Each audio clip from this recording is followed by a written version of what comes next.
recall your days? Of all time? What's the one that's like the most heated, most intense that you've been involved in, I guess? The Apple Cup, because you played in it, and then SC, UCLA, that's pretty big. So That's a big rivalry right there. Yep. This one's pretty chippy. Just I only got to see it one time this past year, but it was spirited. Is there just a common thread to all of them? Are they all kind of the same? Are they different? I think the locale, having it be in state, in LA, in city, it's and Washington. That's a big split community up there. People live next to each other. It's different, and playing the NFL, the big two teams, they're not in the same city for the most part, and the Rams and the Chargers aren't bitter enemies. So it's people grow up together, kids play against each other in high school and all that. That's it adds to a bunch of it. Johnny, we saw your defense playing downhill a lot this last game. A lot of tackles for losses, tackles right at the line of scrimmage. What is accounting for that? Why is that happening more and more? we pressure a little bit more, and guys are making plays. They're getting off blocks. Guys are running through the gaps like we were supposed to.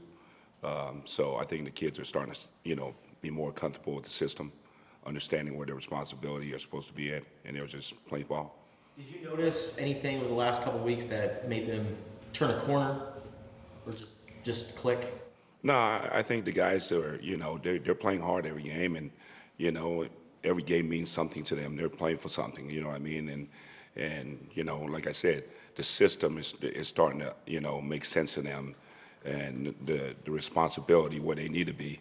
I think they're more comfortable with the defense now. How would a win this Friday benefit the team this offseason? In many ways, I mean, recruiting, the confidence that they go in off season, I think all those things will benefit them, with a win. Yeah, it's hard to go into the off season in any sport with a win, and something to feel good about. So normally you got to, win the championship or, win the Super Bowl to have a successful, last game. So it's exciting that, one game season. We're fired up to play this opponent. Our guys know the stakes, know what's at hand. So we're excited for him. How would you assess Sam Lang's performance this past He was up and down. Had a couple issues in protection. We need to get cleaned up. He's well aware of what he needs to do. He just had a couple instances where he lost focus a little bit. So, he's all on it this week. He's ready for the challenge. He knows what's up.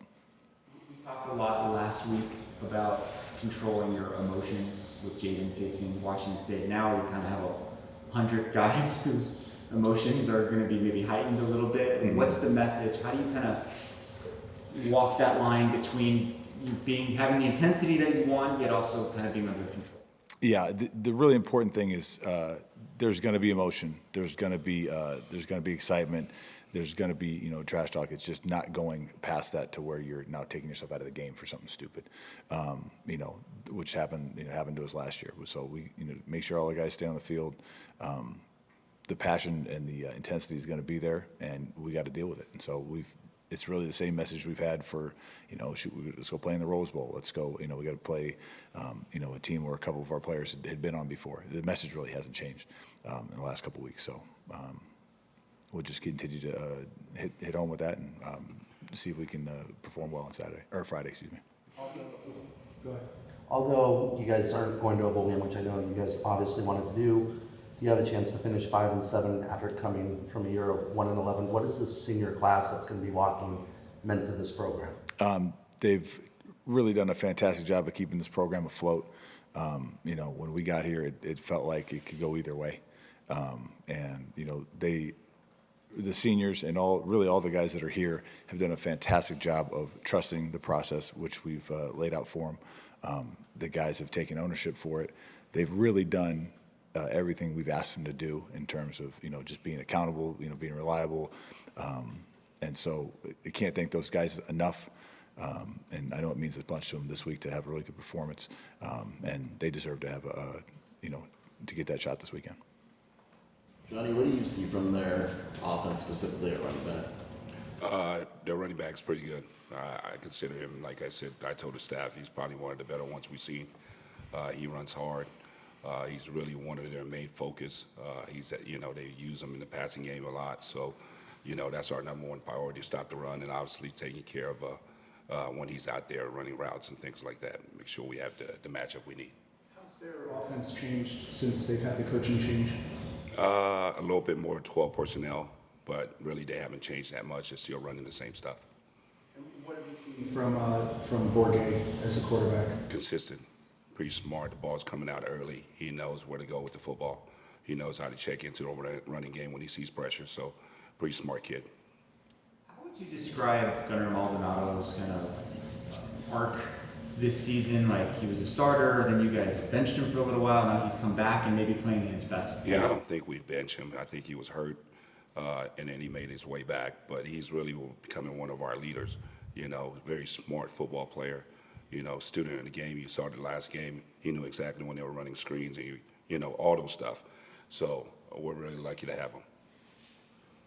It seems like Keon Mars has been a little more comfortable, a little more productive over the latter half of the season. Do you think that was just maybe he was a little rusty from not being able to do a full off season? Yeah, a little bit of it, but I think he's starting to trust the technique, and all that stuff that we're coaching and understand his assignment. I think he's showing up more and more, as you see the season, over the season. So I think he's just more comfortable with the technique. When he's in the dollar package, does he have the same exact responsibilities and techniques, or is it different? It's a little different because he's playing head up to the center. So there's a lot of, sideboards coming from different directions. So we got to make sure he understands where they're coming from, and then we try to move him a little bit so he doesn't get the double team. When there's a situation like Jaden and Dorian had their dispute on the sidelines, how do those things get resolved? How do you kind of try to handle that as a coaching staff? When two competitors, get in a situation where they're, both frustrated, that's when tempers can flare. The great thing is those guys have such a great rapport off the field. That situation was remedied in a matter of minutes. They were fine. They're back at it. They both understand they both want to win. They just want to do great. And so obviously you don't love to see it, but those guys bounce right back, and they've been great all week. So. Jaden this season, after bad games, has been able to really come back and have a strong performance. What about him has been able to just come back strong even when he has bad games? Yeah, he's a resilient kid. Even that situation, or there's a play he doesn't like during the game, he can go to the next play and sometimes go to the next game. So he needs to do that this week, and we're well on the way with that. So we expect a great performance out of him this weekend. How much talk has there been around the building about just protecting the ball? I think you guys are 0-5 when you lose the turnover battle and 4-2 when you win it. Yeah, it's plastered everywhere. It's if you just walk down the hallway, it's all about the ball from the length of the building. So that message will never change. We understand the importance of it from both places that we've been for years upon years. Protect the football, go get the ball. You, I don't know if we're going to be able to talk to you after this game, so what has it like been from the start of the season to now? What have you learned, as your first year as defense coordinator and seeing your defense progress throughout the season? Just, motivating guys, every week, and then, dealing with different offenses that we face, and trying to have a better game plan, to prepare our guys, every week in and week out. So those are the things that I have learned throughout the year. So, and keeping things simple for our guys so they could play fast. So those are the things. Last question. What has Chuck Cecil done like this week? There's a lot of things going on. Chuck's been great. We're trying to calm him down. I'm trying to calm him down. So we're getting a full dose of Chuck this week. He's doing good. I just he'll have his guys ready to play. Get in the fight Friday doing warm-ups. Nope. We're good. Appreciate you guys. Thank you. Thank you, guys.